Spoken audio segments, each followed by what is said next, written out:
बात करेंगे अपन house property की। कल अपन ने देखा था हाउस प्रॉपर्टी के अंदर अपन कौन कौन सी इनकम टैक्सेबल कर रहे थे। दो कंडीशन पूरी होनी चाहिए थी। एक तो हमारे पास क्या होनी चाहिए थी, हाउस प्रॉपर्टी। दूसरा हमारा असेसी उस हाउस प्रॉपर्टी का क्या होना चाहिए, ऑनर होना चाहिए। तो वो इनकम कहां पर टैक्स हो रही थी, हाउस प्रॉपर्टी में। एक अपन ने लैंड वाला केस देखा था।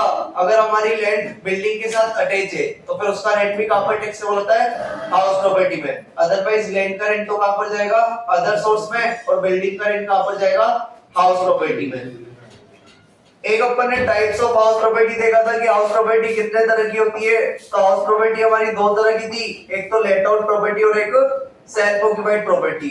लेट आउट प्रॉपर्टी से हमेशा अपने को क्या होगी, इनकम, इसलिए वो तो हमेशा ऑलवेज क्या रहेगी, टैक्सेबल। लेकिन जो सेल्फ ऑक्यूपाइड प्रॉपर्टी होती है वो भी कितने तरह की होती है, दो तरह की। एक तो जिसमें अपन खुद रहते हैं और एक जिसके अंदर अपना बिजनेस या प्रोफेशन करते हैं। लेकिन अभी अपन बिजनेस एंड प्रोफेशन की बात नहीं कर रहे हैं, तो ऐसी प्रॉपर्टी को अपन क्या कर देंगे, इग्नोर कर देंगे। सेल्फ ऑक्यूपाइड प्रॉपर्टी अपन ने देखा था गवर्नमेंट ने केवल कितनी एग्जेम्प्ट कर रखी है, तो उससे ज्यादा की टैक्सेबल रहेगी, क्या मानकर, डीएलओपी मानकर, डीम्ड लेट आउट प्रॉपर्टी मानकर। अभी अपन बात करते हैं कि हाउस प्रॉपर्टी से इनकम कैसे निकाली जाती है। तो आप लोगों के मन में आ रहा होगा कि सर हाउस प्रॉपर्टी से इनकम निकालने है तो हाउस प्रॉपर्टी से इनकम निकाल दो। अगर कोई बंदा हमें 5,000 रुपए महीने का किराया दे रहा है तो इसको आप 12 से मल्टीप्लाई कर दो, तो हमारे पास हाउस प्रॉपर्टी से इनकम आ जाएगी कितनी, 60,000। लेकिन ऐसा नहीं होता। यहाँ पर हमारे जो लॉ मेकर्स है उन्होंने हाउस प्रॉपर्टी का एक फॉर्मेट बता रखा है, उस अकॉर्डिंग ही अपन यहाँ पर हाउस प्रॉपर्टी की इनकम निकालना सीखेंगे। जैसे आप लोग बोलो कि सर ऐसे अपन रेंट क्यों नहीं निकाल रहे, या फिर ऐसे अपन हाउस प्रॉपर्टी की इनकम कैसे क्यों नहीं निकाल रहे, तो इसको अपन एक एग्जांपल से समझते हैं। जैसे मान लेते हैं आप लोगों की तरह ही एक लड़की है,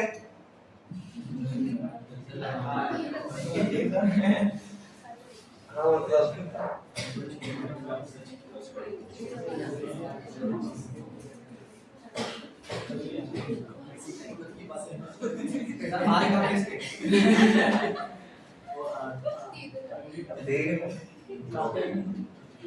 खुशी नाम की एक लड़की है जो बीकॉम, कोई है तो नहीं ना खुशी यहाँ पे,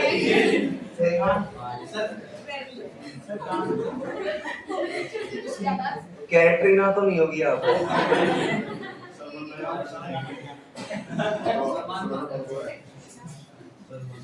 तो मान लेते हैं कैटरीना नाम की लड़की है जो बीकॉम सेकंड ईयर में पढ़ती है आप लोगों की तरह, और इनकी एक दादी है।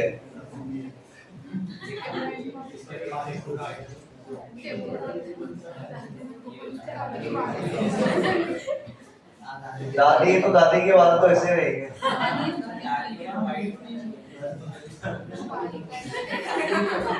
भैया टाई आती है आजकल मार्केट में।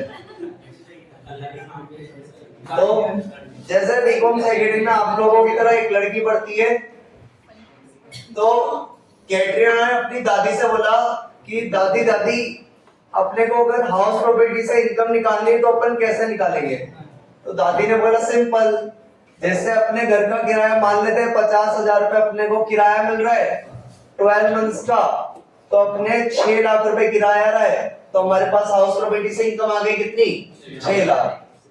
तो कैटरीना ने बोला दादी ऐसा तो लोग चीटिंग कर लेंगे। तो दादी ने बोला बेटा कैसे।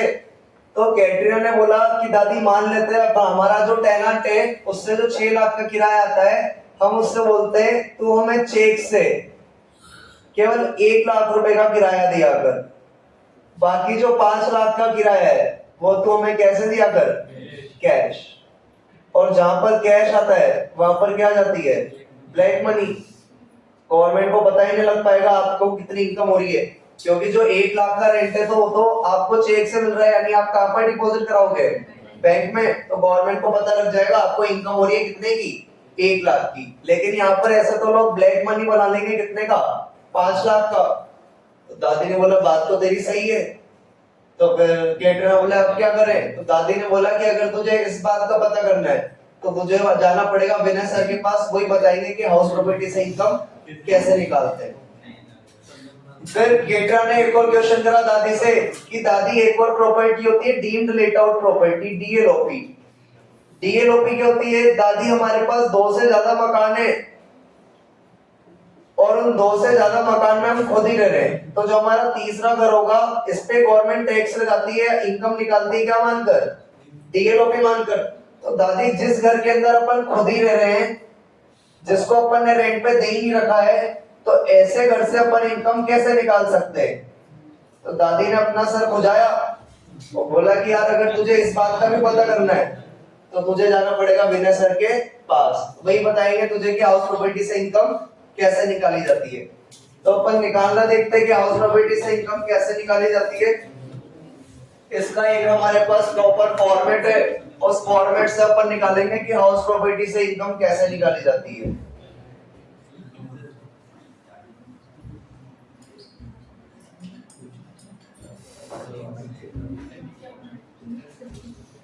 तो अपन यहां पर लिखेंगे कैलकुलेशन, इनकम टैक्स में अपन कैलकुलेशन को बोलते हैं computation, computation of income from house property.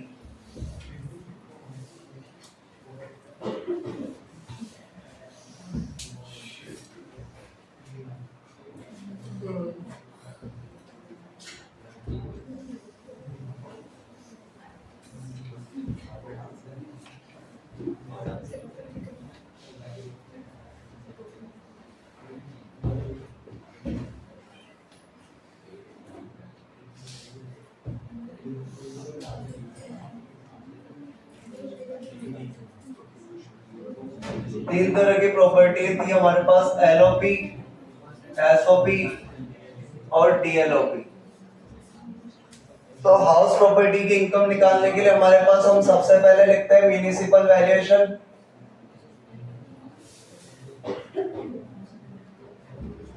LOP के अंदर लिख देते हैं, एसओपी में नहीं लिखते, डीएलओपी में लिख देते हैं। इसके बाद अपन लिखते हैं फेयर रेंट,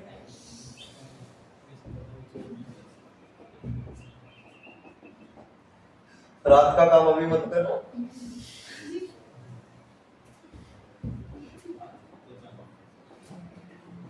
तो हमारे पास आ जाएगा यहाँ पर expected rent 1 whichever is higher।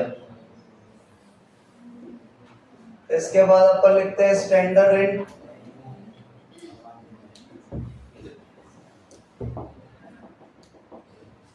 दोनों में कंपेयर करेंगे तो हमारे पास आ जाएगा expected rent second whichever is lower। इसके बाद अपन लिखते हैं एक्चुअल रेंट, जो कि अपन लेते हैं 12 मंथ्स का।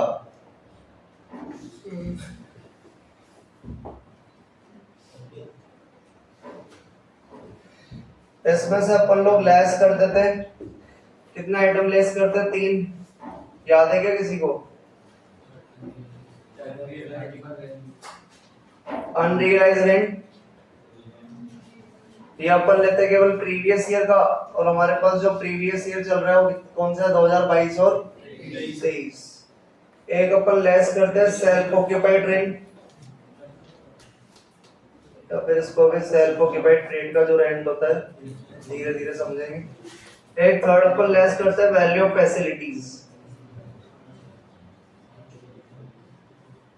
तो इनको अपन यहां से लेस कर देंगे।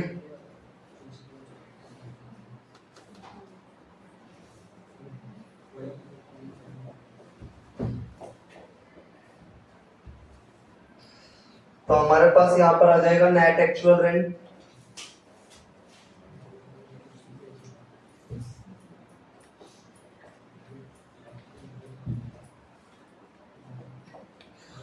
इसमें अपन लोग कंपेयर करते हैं एक्सपेक्टेड रेंट 2 में और नेट एक्चुअल रेंट में।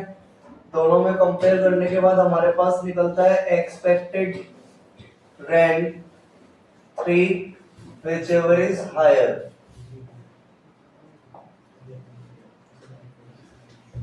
इसमें से अपन लोग लेस करते हैं वैकेंसी पीरियड,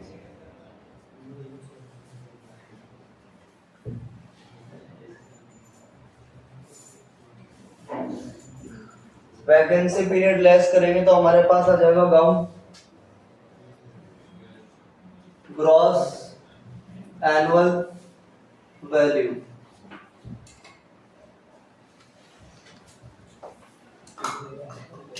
इसमें से अपन लोग लेस करते हैं म्यूनिसिपल टैक्सेस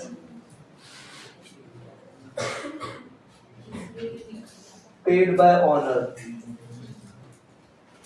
ऑनर ने पे करे तो ही लेस करते हैं, तो हमारे पास आ जाएगी now net annual value.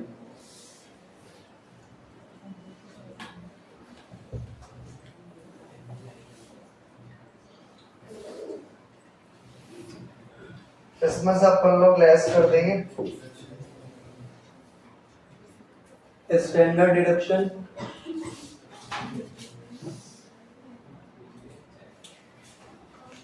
%30 of NA.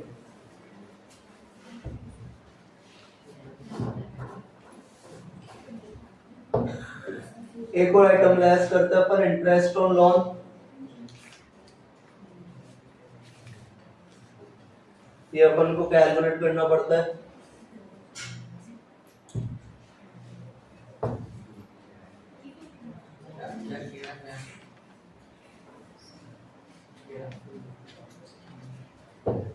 तो ये हमारे पास आ जाएगा इनकम फ्रॉम हाउस प्रॉपर्टी। क्या? अरे आपने वो कैमरा उधर नहीं जाता, मैं बोलूंगा याद कराऊंगा, हो जाएगा। तो हाउस प्रॉपर्टी का इनकम निकालने के लिए अपने पास प्रॉपर फॉर्मेट था। 3 तरह की प्रॉपर्टी अपन ने ले ली है, धीरे धीरे समझ में आ जाएगी। अभी तो अपने को फॉर्मेट याद करना है। बात करते हैं सबसे पहले म्युनिसिपल वैल्यूएशन की। तो म्युनिसिपल वैल्यूएशन क्या होता है? जैसे अपने कोटा के अंदर कोटा नगर निगम है, कोटा म्युनिसिपैलिटी है, तो कोटा म्युनिसिपैलिटी के पास है ना, अपने कोटा के अंदर जितने भी घर बने हुए हैं उनकी कितनी वैल्यू है वो सब रिकॉर्डेड है। तो उनके पास जो वैल्यू रिकॉर्ड है उसको अपन क्या बोलते हैं? Municipal valuation. फेयर रेंट क्या होता है? जैसे आज आप देखो तलवंडी का किराया 7,000 है, ज्यादा से ज्यादा यहाँ पर एक रूम का इंसान कितना ले सकता है? 7,000। उधर कैशोपुरा में चला जाओ तो ये 3,000 ही हो जाएगा। तो आप एक जगह का पर्टिकुलर एरिया का ज्यादा से ज्यादा कितना किराया ले सकते हो, उसको अपन क्या बोलते हैं? Fair rent. एक्सपेक्टेड रेंट 1 कैसे आएगा? जैसे हमारे पास क्वेश्चन में म्युनिसिपल वैल्यूएशन दे रखा है 1 लाख, फेयर रेंट दे रखा है 1,50,000। दोनों में कंपेयर करेंगे, दोनों में से ज्यादा वाली वैल्यू कितनी है? 150।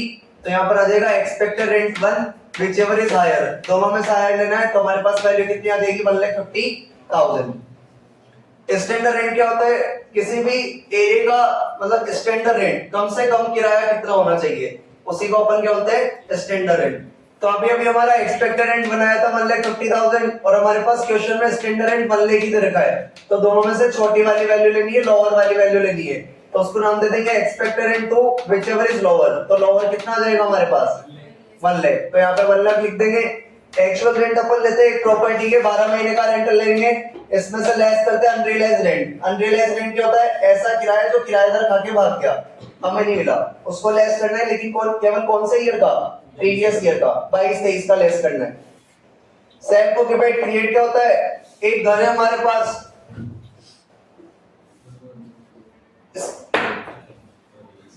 10 महीने तो किराएदार रहा तो एलओपी थी, 2 महीने हम खुद रहे इसके अंदर तो एसओपी थी। यहाँ पर आपने जो रेंट लिया वो तो टोटल कितने महीने का लिया है? 12 महीने का। तो 12 महीने में से अपन लेस कर देंगे कि कितने महीने का रेंट? 2 महीने का, क्योंकि 2 महीने तो हम खुद ही रहे थे, तो 2 महीने का रेंट लेस कर देंगे। तो यहाँ पर रेंट टोटल कितने महीने का रह जाएगा? 10 महीने का। तो आपने 12 महीने में से 2 महीने का रेंट लेस कर दिया जिस टाइम पे आप खुद रहे थे, तो फिर टैक्सेबल केवल कितने महीने का रेंट होगा? 10 महीने का।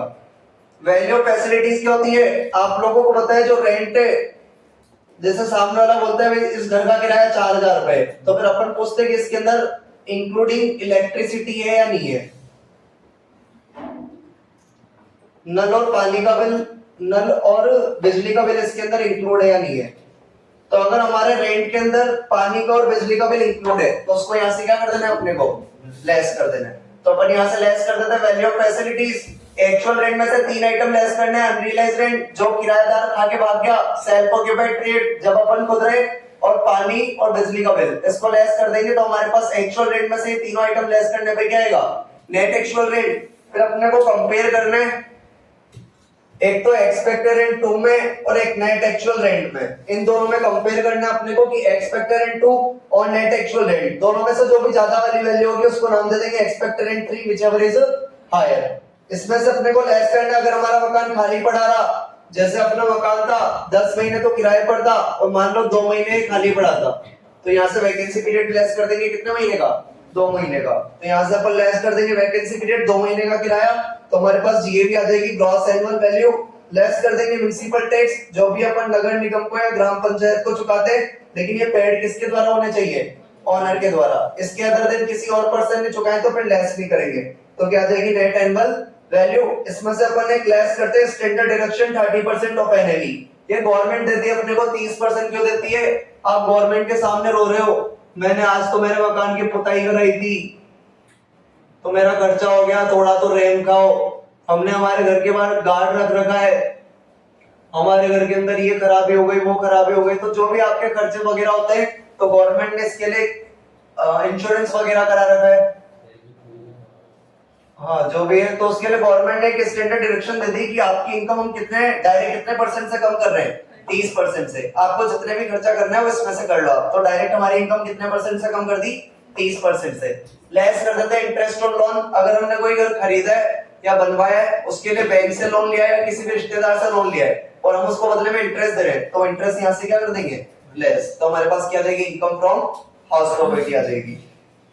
अब इस फॉर्मेट को अपने को अगर याद करना है तो आप लोगों को बोलना पड़ेगा, बोले बिना चीजें याद नहीं होगी। मेरे साथ साथ आप लोग बोलोगे तो आप लोगों को फॉर्मेट याद हो जाएगा यहाँ तक, लेकिन बोलोगे तो ही याद होगा, गुन्ने की तरह बैठे रहोगे तो याद नहीं होएगा, बोलना पड़ेगा इसके लिए। तो अपन लोग बोलेंगे, हाँ जय श्री राम बोलेगा ना तुम, जय श्री। तो म्युनिसिपल वैल्यूएशन, इसके बाद क्या लिखना है, fair rent. Municipal valuation fair rent, दोनों में कंपेयर करेंगे तो आ जाएगा expected rent 1 whichever is higher. सबसे पहले लिखना है municipal valuation fair rent expected rent 1 whichever is higher. Municipal valuation fair rent expected rent 1 whichever is higher. तो अभी अभी अपन ने यहाँ पर 3 आइटम देखे थे, 3 आइटम अपन ने याद करे थे। ये देखो लिख रहा municipal valuation fair rent expected rent 1 whichever is higher. इसके बाद अपने को लेना है स्टैंडर्ड रेंट और आ जाएगा expected rent 2 whichever is lower. तो इसके बाद अपने को क्या लेना है, standard rent expected rent 2 whichever is lower. सबसे पहले क्या पढ़ा था, municipal valuation fair rent expected rent 1 whichever is higher. इसके बाद standard rent expected rent 2 whichever is lower. Municipal valuation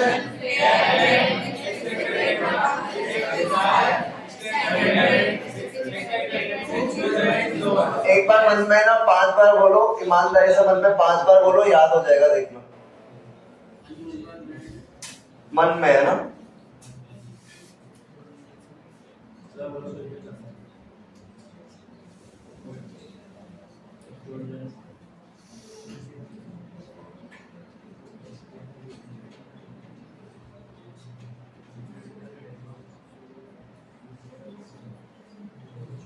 जो नहीं बोल रहा उसको मम्मी का समय।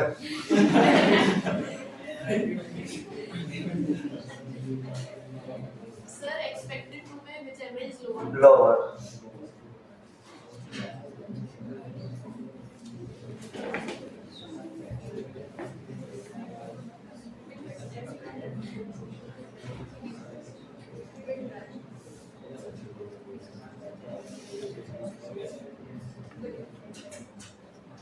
वही मन में अपन ने बोला था municipal valuation fair rent expected rent 1 whichever is higher, standard rent expected rent 2 whichever is lower. Actual rent में से अपन को 3 आइटम लेस करने हैं, unrealized rent, self occupied rent, value of facilities. तो क्या आ जाएगा, net actual rent. Actual rent में से कितने आइटम लेस करने हैं, 3। पहला हमारे पास unrealised rent, self occupied rent, value of facilities. तो क्या आ जाएगा, net actual rent. Actual rent में से unrealised rent self occupied rent, value of facilities minus करेंगे तो आ जाएगा नेट एक्चुअल रेंट।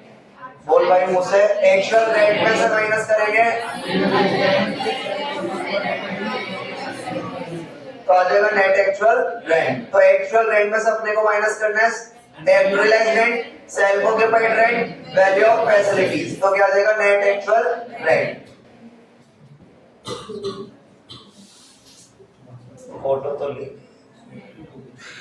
तो हमारे पास सबसे पहले अपन ने लिखा था municipal valuation fair rent expected rent 1 whichever is higher, standard rent expected rent 2 whichever is lower, actual rent less unrealised rent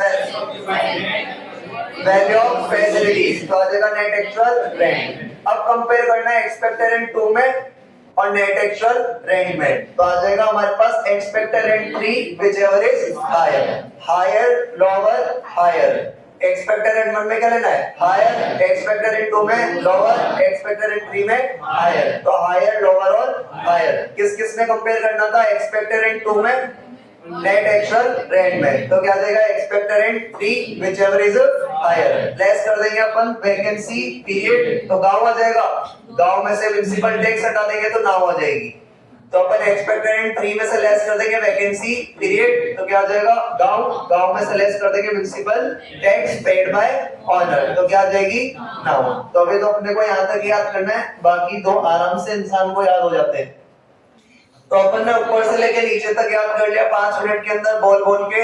municipal valuation fair rent expected rent 1 whichever is higher, standard rent expected rent 2 whichever is lower, actual rent unrealised rent, self occupied rent, value of facilities, net actual rent. अब compare करेंगे expected rent 2 में और net actual rent में। तो आ जाएगा expected rent 3 whichever is higher, less कर देंगे वैकेंसी पीरियड, तो आ जाएगा गांव, गांव में से लेस कर देंगे municipal tax paid by honour, तो आ जाएगी नाउ।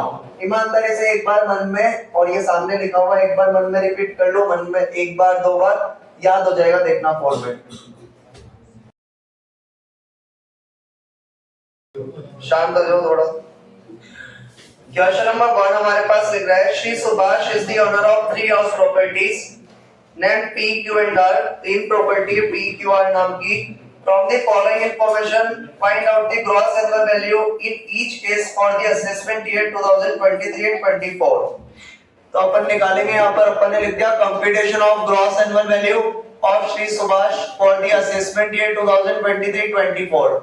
3 कॉलम बना दिया, 3 प्रॉपर्टी है। तो सबसे पहले आप लोगों को फॉर्मेट याद कराया है, तो अपन लोग सबसे पहले लिखते हैं म्युनिसिपल वैल्यूएशन। बताना मुंह से बोल के कितना कितना दे रखा है, 48, 60 और 90। 48, 60, 90। इसके बाद आप लोगों ने फॉर्मेट याद करा था, क्या लिखते हैं पेयर रेंट। और पेयर रेंट हमारे पास क्वेश्चन में रखा है 60, 48 और 21। 60, 48, 21। स्टेप हमारी आती है एक्सपेक्टेड रेंट 1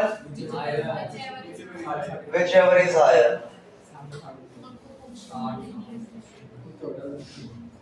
दोनों में बड़ा कौन है,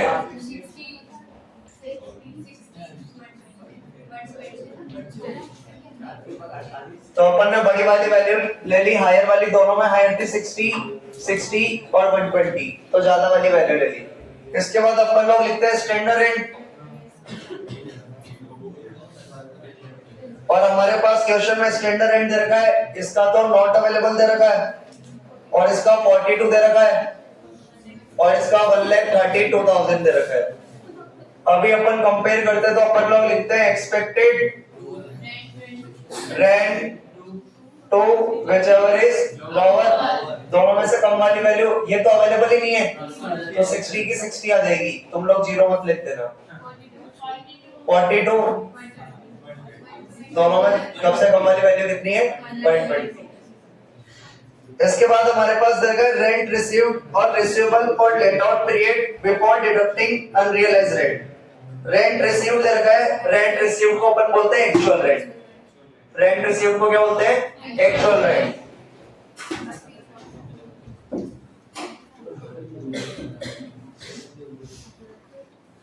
तो हमारे पास रेंट रिसीव्ड दे रखा है फॉर लेट आउट पीरियड।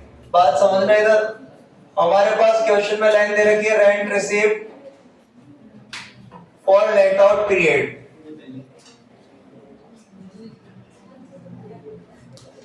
हमारे पास जो रेंट दे रखा है वो दे रखा है किराए पर दिए हुए पीरियड के लिए। अब किराए पर तो इंसान हो सकता है बेचारे का मकान 10 महीने के लिए गया हो सकता है बेचारे का मकान 7 महीने के लिए गया हो और बेचारे का मकान 8 महीने के लिए गया हो। लेकिन हमें तो यहाँ पर जो रेंट लेना है वो केवल कितने महीने का लेना है? 12 महीने का। कितने महीने का लेना है? 12 महीने का। तो हमें 12 महीने का रेंट निकालना पड़ेगा यहाँ पर। तो अपन निकाल देंगे calculation of actual rent for 12 months. अपन यहाँ पर रेंट निकाल देंगे एक्चुअल 12 महीने के लिए। कैसे निकालेंगे एक्चुअल रेंट अपन 12 महीने के लिए? एक्चुअल रेंट निकालना हमें 12 महीने के लिए, तो हमारे पास रेंट रिसीव्ड दे रखा है for let out period divide by हमें जो रेंट दे रखा होगा वो लेट आउट पीरियड कितना है, कैसे निकालेंगे? 12 महीने से माइनस करेंगे अपन वैकेंसी। हमें जितने महीने का रेंट दे रखा उसको तो डिवाइड कर देंगे अपने से और मल्टीप्लाई कर देंगे 12 से। तो अपन एक्चुअल रेंट निकालेंगे P के लिए, Q के लिए और R के लिए। बात को दोबारा समझना, हमें यहाँ पर रेंट रिसीव्ड दे रखा था लेट आउट पीरियड के लिए। लेट आउट मतलब किराए पर दिए हुए पीरियड के लिए, और किराए पर तो अपन तो चाहते हैं पूरे 12 महीने किराए पर जाए, लेकिन हो सकता है कोई प्रॉपर्टी 12 में से केवल कितने महीने गई हो? 10। हो सकता है कोई केवल कितने के लिए गई हो? 7 महीने, और केवल कोई कितने महीने के लिए गई हो? 8 महीने। जबकि हमें तो एक्चुअल रेंट कितने महीने के लिए चाहिए? 12 महीने के लिए। आप देखो हमारे पास रेंट रिसीव्ड फर्स्ट प्रॉपर्टी का कितना दे रखा है? 60। तो ये मैंने फॉर्मूले में पुट कर दिया, रेंट रिसीव्ड दे रखा है मेरे पास लेट आउट पीरियड के लिए 60 डिवाइड बाय पूरे साल के अंदर कितने महीने होते हैं? 12। और वो बोल रहा है P वाली प्रॉपर्टी नीचे बताया होगा वैकेंसी दे रखी है कितने महीने? 2। यानी पहली प्रॉपर्टी हमारी कितने महीने खाली रही? 2। 12 महीने में से 2 महीने खाली रही, यानी ये जो 60,000 रेंट है कितने महीने का आया? कितने महीने का? 10 महीने का। जबकि हमें तो कितने महीने का चाहिए? 12 महीने का। तो मल्टीप्लाई कितने से कर देंगे? 12 से। तो आ गया हमारे पास 72,000। तो 60,000 जो रेंट दे रखा है वो 10 महीने का है, 12 महीने का पता नहीं, तो कैसे पता करा? 60,000 जो रेंट दे रखा है और P वाली प्रॉपर्टी के लिए बोल रहे हैं प्रॉपर्टी कितने महीने खाली रही? 2 महीने। साल में कितने महीने होते हैं? 12। 12 में से 2 महीने खाली रही, यानी ये 60,000 रेंट केवल कितने महीने का है? 10 महीने का। तो कितने महीने का निकाल दिया? 12 का। ऐसे Q वाली प्रॉपर्टी का निकालेंगे। Q का रेंट कितना है? नीचे बता रखा होगा Q वाली प्रॉपर्टी कितने महीने खाली रही? 6 महीने। 12 में से 6 महीने खाली रही, यानी ये 42,000 कितने महीने का रेंट है? 6 महीने का। और हमें कितने महीने का निकालना है? 12 महीने का। अगले का हमारे पास रेंट कितना है? 42। और R वाली प्रॉपर्टी हमारी कितने महीने खाली रही है? 5। 12 में से 5 महीने खाली रही, यानी ये जो रेंट दरका है कितने महीने का दरका है? 7 महीने का। हमें निकालना है 12 महीने का। तो हमें यहाँ पर जो एक्चुअल रेंट चाहिए होता है, इसके बाद अपन लोग लिखते हैं एक्चुअल रेंट, और मैंने आप लोगों को बताया था एक्चुअल रेंट कितने महीने का लेते हैं? 12 महीने का। तो 12 महीने का रेंट हमें निकालना पड़ा, क्योंकि हमारे पास जो रेंट दे रखा था वो कौन से पीरियड का दे रखा था? Let out. लेट आउट मतलब किराए पे दिए हुए पीरियड के लिए, जबकि हमें किराया वाला नहीं चाहिए, हमें तो कितने महीने का चाहिए? 12 महीने का। ले लेंगे यहाँ से 72, 84, 72, 84, 72। हमारे पास क्वेश्चन में देखो अनरियलाइज्ड रेंट दे रखा है क्या? उसके पीछे कुछ लिख रहा है प्रीवियस ईयर वगैरह, या ये लिख रहा है 22-23 का अनरियलाइज्ड रेंट दे रखा है हमारे पास। तो लेस कर देंगे अपन अनरियलाइज्ड रेंट 6,000, 7,000, 3।